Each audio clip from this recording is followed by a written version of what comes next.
सम्पूर्ण दर्शकहरू, आदरणीय यो भिडियो हेरेर बस्नुहुने दर्शकहरू, अनि त्यसपछि मेरा शुभचिन्तकहरू र मेरा आत्मीय मनहरूलाई चाहिँ फेरि एकपटक हार्दिक नमस्कार गर्दछु। म निर्मल पर्साई।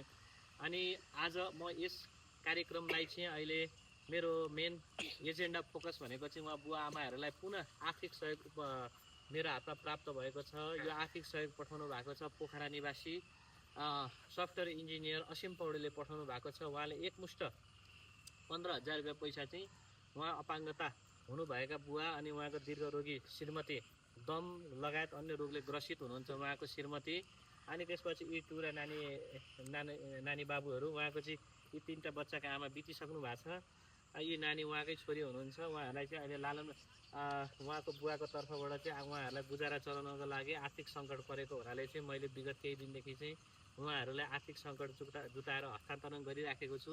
यसै क्रममा मेरा साथी सहयोगी मनका धनी दानवीर असीम पौडेलले पठाउनु भएको एकमुष्ट 15,000 रुपियाँ पैसा म उहाँहरूलाई चाहिँ यो साथी कार्यक्रम मार्फत यो भिडियोलाई साक्षी मानेर चाहिँ म उहाँलाई हस्तान्तरण गर्न गइराखेको छु। यो हस्तान्तरण गर्न गएको रकम चाहिँ 15,000 रुपियाँ पैसा पठाउनु भएको छ।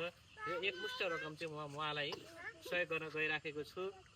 यसमा चाहिँ 1 2 3 4 5 6 7 8 9 10 11 12 13 14 15,000 रुपियाँ पैसा पठाउनु भएको छ पोखराबाट। उहाँले पठाउनु भएको आर्थिक सहयोग चाहिँ अहिले म मुगुका बुवा आमालाई चाहिँ यहाँ उहाँको यो बच्चा बच्चीको लागि पढाइ लेखाइको लागि, उनीहरूको खानपिनको लागि, यी बच्चा बच्चीलाई चाहिँ लालन पालन भरण पोषणको लागि चाहिँ आर्थिक सहयोग पठाउनु भएको रकम चाहिँ दानवीरले पठाउनु भएको रकम चाहिँ म हस्तान्तरण गर्न गइराखेको छु। हस्, नमस्कार। दानवीर असीम पौडेल दानवीर असीम पौडेल हजुरलाई धन्यवाद।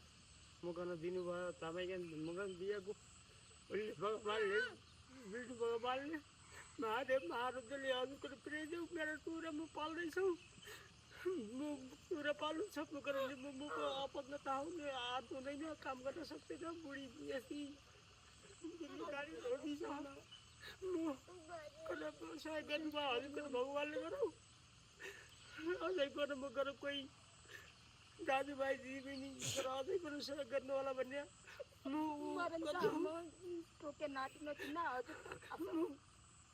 अहिले जो दाजुभाइ दिदीबहिनीले हाले पनि